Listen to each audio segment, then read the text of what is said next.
ஜனவரி 2024 ஒரு emergency situation. எனக்கு leave கிடைக்கல. ஸோ என்னோட ஒய்ஃப் தான் ஊருக்கு போக வேண்டிய மாதிரி சூழ்நிலை இருந்துச்சு. எமிரேட்ஸில் டிக்கெட் இல்லை, துபாய் ஷார்ஜா ரெண்டுத்துலேயுமே எங்களுக்கு ஃப்ளைட் கிடைக்கல.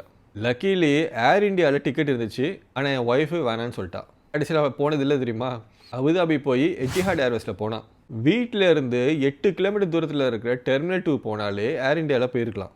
ஆனால் வீட்டில் இருந்து பிஸ்னஸ் பே வரைக்கும் 1 hour மெட்ரோ ட்ராவல் பண்ணி அங்கே பிஸ்னஸ் பேயில் இறங்கி எட்டிஹாடோட ஷட்டில் சர்வீஸை பிடிச்சி திரும்ப அங்கேருந்து அபுதாபி ஏர்போர்ட் போனான். 15 நிமிஷத்தில் ரீச் ஆகிற ஏர்போர்ட்டை விட்டுட்டு 2.5 மணி நேரம் ட்ராவல் பண்ணி அபுதாபி ஏர்போர்ட்டுக்கு போனான். ஏர் இண்டியாவில் போக மாட்டேன் அப்படின்னு பிடிவாதமாக நின்னான். நிறைய நியூஸ் பார்க்குறதால ஏர் இண்டியா மேலே அவளுக்கு நல்ல ஒப்பீனியனே கிடையாது.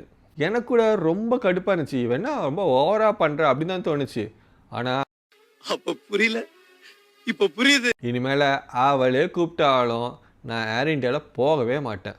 நான் சொல்ல வரது ஒன்று தான். ஒரு ஏர்லைன்ஸ் ப்ராப்ளமேட்டிக்காக தெரிஞ்சிச்சுன்னா அதை அவாய்ட் பண்ணிடுறது பெட்டர். அது எந்த ஏர்லைன்ஸாக இருந்தாலும்.